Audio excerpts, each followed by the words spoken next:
Good morning from Chicago, everyone. Bonjour, guten Tag, and all these other things. Shalom, salam. Um, Thanks for joining me on this Thursday, the 26th of January, 2023. This is episode number 2400. 2400 as we barrel our way to 2500 now. Thanks for joining me. Derivatives trading is not suitable for all investors. Past performance is not necessarily indicative of future results. How's my sound? All good? Very cool. Thank you for that. Let's see if we could cut down the noise. This morning on the Convergent Trading pre-market summary sheet, again, opening mixed to slightly bid. Tesla up 9%. Having come in with some interesting earnings. They're pretty much okay. I think, despite the estimates, I think participants expected Tesla to just be much worse. It's kind of like the way I think of Tesla in a way is like you're pretty sure your kid is a D student and they come in with C's and you're like, I'm gonna buy you a car. I'm gonna buy you a Tesla. That's what it comes across as. So Tesla is up 9%, which is quite significant. It is really boosting because it has such a big piece of the Nasdaq. It's really boosted the Nasdaq. So the Nasdaq's up 112 basis points, 132. Nasdaq's over 12,000 this morning. Significant millennial figure here. So it's all about earnings currently. The earnings season is in full swing. And we're pushing along. Why Elon hate? I mean, is it because why? In any case, GDP came out just now. GDP was an interesting release here. Came in strong, 2.9% versus 2.6 expected. Durable goods, strong, 5.6% versus 2.5% expected. These are significantly higher numbers than expected. Did you hear about initial claims today? 186,000 claims. This is a low number. The lowest I've seen in the last few months. The expectation was 205,000. If you don't understand initial claims, this tracks the number of people applying for unemployment insurance. That's what jobless claims are. The lower the number, the fewer the claims, and the more pressure there is on the employment figures. So 186, we usually hover at about 195, 220, that range there. We were expecting 205. We got 186, and the market dropped from where it was. There was a scalp short from 48 to about 37, I think. And now we're popping higher. We're taking out the overnight high. The Nasdaq squeezing higher. Very interesting. The market's in this kind of teetering situation because the market is pricing in a potential Fed pivot and a hold. The expectation is no increases, or maybe one more increase, one or two more increases at 25 basis points, and then they'll hold before the turn. This is what everybody's kind of been talking about. And this really puts pressure on the Fed because these are not the kind of numbers you need in order for people to be laid off, or wage pressure to come off, spending pressure to come off, and therefore inflation to come off. So it's quite incredible. Anyways, tech sector job cuts are still coming. 2022 global phone shipments lowest since 2013. That's a headline. And then other than that, where we got earnings. The earnings calendar is super busy. Our biggest release this morning was Valero Energy before the market. Valero came in 14% better on earnings. Makes sense. Crude has been popping. Comcast's which everybody has a love-hate relationship with as a company, beat by 6%. Archer Daniels Midland, the food and food processing company, 17%. They beat by 17%. American Airlines beat by 2%. Dow missed by 21%. Northrop Grumman beat by 14%. SAP is a drag currently, down 32%. This is a major player, down 32%. And then Nucor is up 16%, Nucor Steel. And Nokia up 14%, with Southwest Airlines. So let me just give you a guess as to how badly Southwest Airlines missed its earnings report. You heard about what happened over the holidays. Southwest Airlines missed by 322%. 322%. They're under investigation by the federal government currently over what they did there. And then after the market, we have Intel, we have Visa. Those are the two major players post-market. So that's that. Looking at the calendar for today, just moving along. At 10 a.m., we have new home sales. We have the gas numbers. We have an 8-week, 4-week bill. We have a 30-year bond issue from Canada, 7-year note issue from the U.S. at 1, and so on and so on and so forth. Looking at the S&P statistically, the S&P has traded 213,000 contracts, which is pretty solid. The inventory is 95% long overnight, completely expected. Expected the S&P to continue to drift higher given the strength of the close yesterday. 32.5 points of range. Point of control shifting really high to 40, 44. The market overall is loving these prices up here and is accepting this area. And we'll talk about that quite a bit this morning. So let's move on and take a look at the big picture. So I posted this tweet this morning. Let me see if I can find it. Dang it. I meant to set this up and I did not. Posted a tweet with an image of the S&P this morning. Here's the tweet itself. Tweet. Here you go.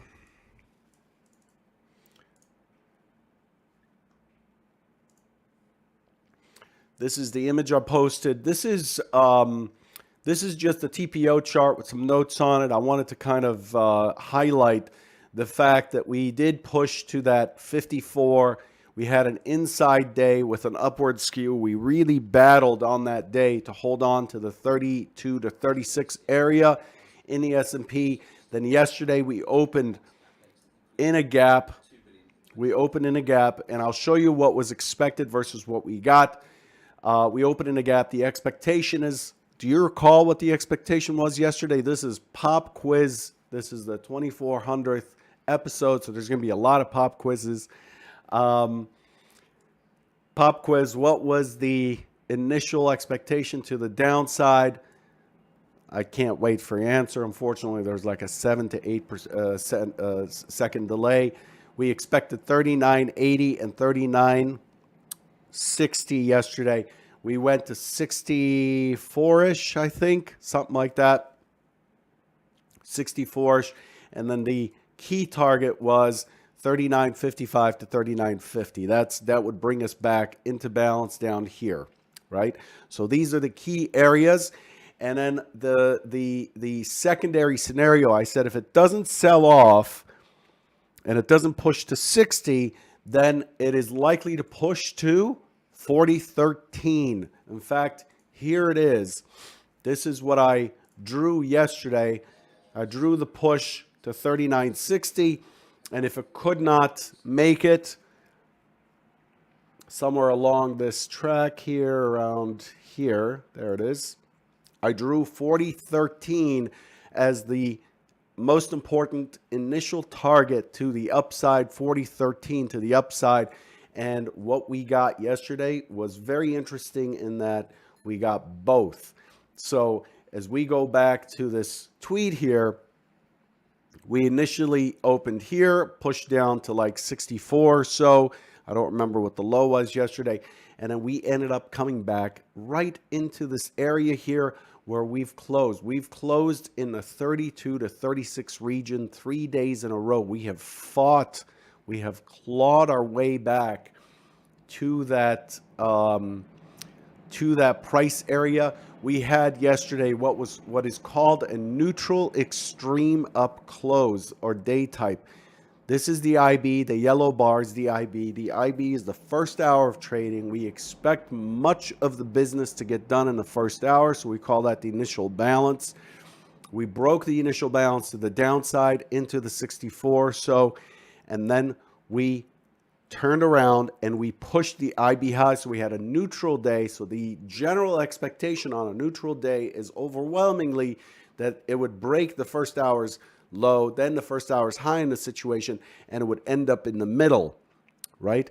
But if it finishes at the upper end of the range, and especially if it shifts the point of control to the upper end of the range, shorts are toast in that situation. You do not want to be holding short into the end of the session in that case, because what the market is saying is it has made a strong effort to push lower. It has successfully extended the range down from the initial balance low, and then somehow all of that effort resulted in the market then turning over and buyers coming in and taking it to the other extreme of the initial balance, and then actually pushing to the extreme of the day, finishing at the extreme of the day, and accepting. That's what the point of control shift to the high means, accepting that extreme. This is a high probability drift to the upside. So then when that happens, you start to look for, okay, what was the prior high that's likely to be tested? What is it, 40, 54, 75 or something like that? That's the next area. So I mentioned it here, 40, 50. I posted this before it actually had pushed up there, 40, 50. And then the key target now is 40.78 for the naked point of control, and 40.80 as the next key price that I can identify up in that area, and that's very likely to get tested over the next day or so. So what we've done is we pulled, found buyers, moved away from the lower distribution back through the upper distribution into the 4,000, pushed to 40.50. I'm just going to round the numbers. I don't need to say 40.54, 40.53, 75. So we pushed to the 40.50. Then we had this Microsoft gap where the market pulled back, fixed some of these single prints. I talked about these single prints on Monday, was it? Or yeah, I talked about it on Monday. The single prints, poor structure. We could not get into the 39.50 area before we bought. And once we bought, you could see that it really ran through that low. It kind of tested the low, pulled back, and it rammed right through the prior session's low yesterday, leaving single prints from about 4,006 up. That's that thin area. See this shaded area right here? Those are single prints. This is an aggressive move. We want to see a market that's orderly, moves up, gains some territory, pulls back, moves up, pulls back, moves up. So it tends to fill the range of prices as it moves up. That would be good structure. When it kind of runs through and doesn't retest, you end up with these single prints, and single prints are very indicative of a strong imbalance. In this case, the imbalance is to the buy side, and it takes us right back to the prior day settle. This is an amazing gap to settle trade. It is not a high probability to have a gap out of range, or what we also call an external gap. To have a gap out of range fill, and then to have the gap to settle fill, which is on the other side of the range. Like look at where the settlement is. It's at the top end of the range, and we opened, not only did we open away from it, but we opened below that range. This was a very low probability play here, but it managed to do it.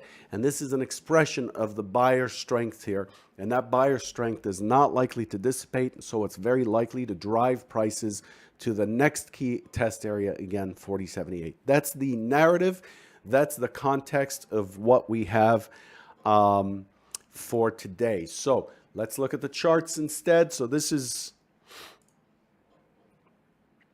we went through this quite a bit. Let's take a look at the intraday so we can see where these prices come from. As we look at the intraday, we do have a naked point of control right up here.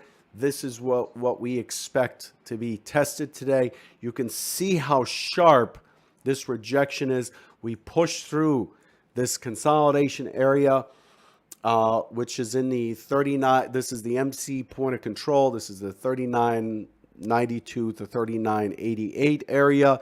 We pushed through to the other side. We could not get back to the 39.50. You could see the 39.50-ish areas down here. That would be this support right here. We couldn't get to it. And you could see that the push higher really squeezed the shorts, and it squeezed it through a relatively significant amount of structure here. Okay, and here we are on the other side. This morning we open and we pull right back down to the prior week's high. We pull right back down to the 35, set that up as a base, and then we take off. We took off from there with this GDP news and so on, and we're well on our way to that 40.78 that's marked up here. So that's a naked point of control that's up there. We cleaned up some of these structures down here, and we're kind of drifting up. And that's what we've got to deal with today. So looking at the TPO detail chart, what we have here now is a bigger composite. This day now gets merged into the composite. This day, because we had balance around it. So we could have looked at this before. We were looking at this before as a breakout day, so we don't add that to the composite yet. But since we had balance inside of it, now this day gets incorporated into the composite. So you can see the composite extending up. This day for sure goes into the composite. And then yesterday is absolutely inside of the composite. So you can see that now we're forming this more kind of normal distribution looking profile, and we are well above it. We are well above the extreme. We're kind of breaking away, and we're moving towards that 40.78, which comes to us from the middle of December. So that's the next key area up, and then we have weak structures above. So once we take out the 40.78 or so, 40.78.50, likely to kind of bop around in the 40.80 area. If it gets bid again, just be aware that there's weak structure above. There's weak structure above, more single prints. That's what this platform automatically shades single prints because we want them highlighted. So more single prints above. There's very little in terms of technical structure that would keep this from drifting all the way up to 4100, 4115 or so becomes like the big area above. Okay, so I hope you understand what I'm talking about here. We opened, tested down, found our buyers, pushed, closed at the upper end of the range, drifted here for a little bit, and now we are trading up here. This is a very clear, from an auction perspective, this is a very clear win by the buyers. They had a chance, the sellers had a chance to squeeze down to 39.50 and build a base for potentially another push. And before we got there, buyers stepped in and took it all the way back to 40.34. And that's going to be very significant. With that being said, we do have a gap today, right? So when we look at the TPO chart, let's squeeze this down. Sorry, I have a cold or a sinus infection. Yesterday was really awful. We have a pretty decent gap to where we are currently, so gap rules apply. And yet again, we come in here. Yet again, we come in here and we are going to examine, just like we did yesterday, we're going to examine very closely how the market responds. So, what's my task for today as a trader? My task for today, what I'm looking for, the big trade is it opens. In fact, I should quiz you on this. I wish it was more real time than it is. I should quiz you on this, but you should know the answer to this by now. I mean, if you're showing up every day, you're hearing the same stuff every day. My primary job currently is to examine how the market responds to these higher prices. Is there profit taking towards the prior range and towards settlement? So immediately we have a gap to settle trade, at least a gap close trade. We're going to look for the 50% of the gap zone immediately. So the distance between wherever it opens, 40.60 something and 40.40. So gap to settle is 40, gap to mid is 40.50. So if we miss any push down into the 50, that's okay. We want to see if it bases at the 50 and turns back up. If it breaks through the 50, the big trade is going to be the pullback into the 50 from below or around it, 50 to 54. Look for short there and aim for 40.32 in this case. Actually aim for 40.40 for the prior high, and then 40.32. That gives us about 20 points of range, 10 points for a scale and about 20 points of range. That's the key balance trade. But the market's out of balance, so what we want to see early on is, does it come back? If it doesn't come back, then we have what's called initiative buying. And now we're just going to sit on our hands and we're going to look for an impulse up. And then we're going to look to trade a pullback, any drift down, especially weak drift down, any pullback to get long. And in that case, we're trading away from balance. And that sets us up for a trend day type, potentially for a push to 40.78. So in this case, we're looking for this thing to kind of squeeze back into 40.50, 40.54. 40.54 would be ideal. Probably won't get there. We're looking for it to pull back to that area. We're looking for a long. We're looking to lean on a stop, on structure, on a stop, and then we're looking to have it turn around, go through the open, and squeeze to 40.78. Right now, this week, the auction has been outstanding. The trades have been, I don't want to say this because you may be down on the week, and I don't mean to insult anyone, but they're obvious, right? The risk reward's obvious, the structure's obvious, the market's moving quite a bit, so the narrative is much easier to see than if we are just chopping and squeezing in the middle, doing nothing. So we have elongated profiles and really important areas to test. Okay, so that's the S&P. I know I spent a lot of time on that. The Nasdaq, also an outstanding trade. And while I say that, I want to remind you that derivatives are not suitable for all investors, so beware. The Nasdaq, same structure. Nasdaq's not as clean, but in general, the Nasdaq's not as clean a trade as the S&P. That's what makes the S&P popular. The Nasdaq couldn't quite get to the prior settlement price. Same structure, inside day, breaks, huge gap down, tests, cleans up the upper poor structure from last week, and then doesn't get into the lower structure. The Nasdaq was expected all the way back to 11,500, couldn't quite get there. So this morning it is gapping up above that high in the almost 12,000, 11,990 or whatever it was. So same story. We want to see, is it responsive this morning or is it initiative? The Nasdaq really leaves us with very little to look at in terms of upper targets. It could run quite a ways. The key figure I'm looking for is 12,300. 12,300 in the NQ. Not saying it'll get there today, but that's the next key high that it's likely to test. Okay. Remember my Nasdaq chart, my platform is set up to trade the Nasdaq in 4 tick increments. I only trade it in points or look at it in points. So my chart may look very different than yours, but the market is clearly out of balance, and it'll continue to be out of balance today, which means more opportunity, more risk, more volatility, more chance of blowing up. Do not commit to a single trade. Don't sit there and commit a huge part of your account to a single trade. It's not worth it.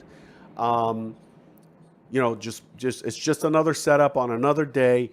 The rotations have actually expanded during the week now, so we're moving up from about 3.5 points of risk to about 4.25, 4.5 points. And that's it. This is what I would tell my prop group if we were prepping in the morning. This is what I'm doing with you every morning for the last 2,400 episodes. Hopefully you're gaining something from it. You're checking your work. You're seeing how what I think is sustainable professional trading looks like versus somebody who's pulling up a dom and just throwing trades up because they feel that the market's going to do this, or feel that we don't trade on feel, we trade what we see, and the probabilities of what we see next, we're expecting to see next. Unsexy, but this is what I've been doing for the last 22 years. Good luck, and I'll catch you tomorrow. Don't forget to go to ft71.com/YouTube. If you have not subscribed to the channel, don't forget to subscribe to the channel. Always hit the like button. It helps the video rank. It helps other traders find this content and hopefully saves them from blowing up. Good luck.